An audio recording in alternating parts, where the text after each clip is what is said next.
حضرت اسماء بنت یزید رضی اللہ تعالی عنہا بیان کرتی ہیں، رسول اللہ صلی اللہ علیہ وآلہ وسلم میرے گھر میں تھے۔ آپ نے دجال کا ذکر کیا تو فرمایا اس سے پہلے 3 قسم کے قحط ہوں گے۔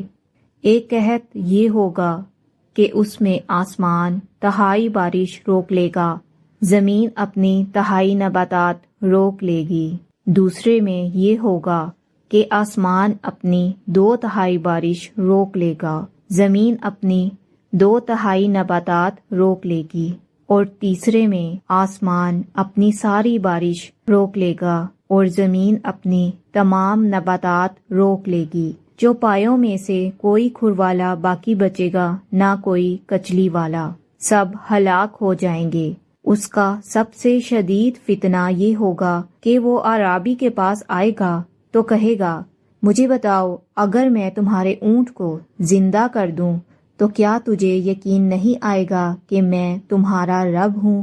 وہ کہے گا، کیوں نہیں؟ شیطان اس کے لیے اس کے اونٹ کی صورت اختیار کر لے گا تو اس کے تھن بہترین ہو جائیں گے اور اس کی کوہان بہت بڑی ہو جائے گی۔ فرمایا، وہ دجال دوسرے آدمی کے پاس آئے گا جس کا بھائی اور والد وفات پا چکے ہوں گے، تو وہ اسے کہے گا، مجھے بتاؤ اگر میں تمہارے لیے تمہارے والد اور تمہارے بھائی کو زندہ کر دوں تو کیا تجھے یقین نہیں ہوگا کہ میں تمہارا رب ہوں؟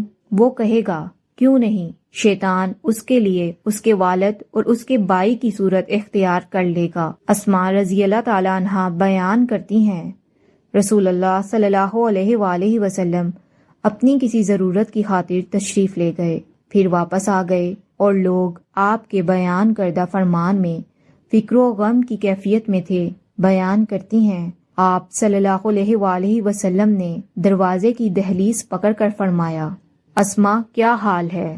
میں نے عرض کیا، اللہ کے رسول، آپ نے دجال کے ذکر سے ہمارے دل نکال کر رکھ دیے۔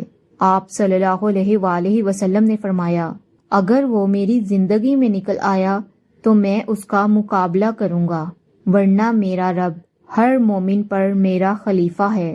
میں نے عرض کیا، اللہ کے رسول، ہم اپنا آٹا گوندتی ہیں اور روٹی پکا کر ابھی فارغ بھی نہیں ہوتی کہ پھر بھوک لگ جاتی ہے، تو اس روز مومنوں کی کیا حالت ہوگی؟ فرمایا، تسبیح و تقدیس جو آسمان والوں کے لیے کافی ہوتی ہے وہی ان کے لیے کافی ہوگی۔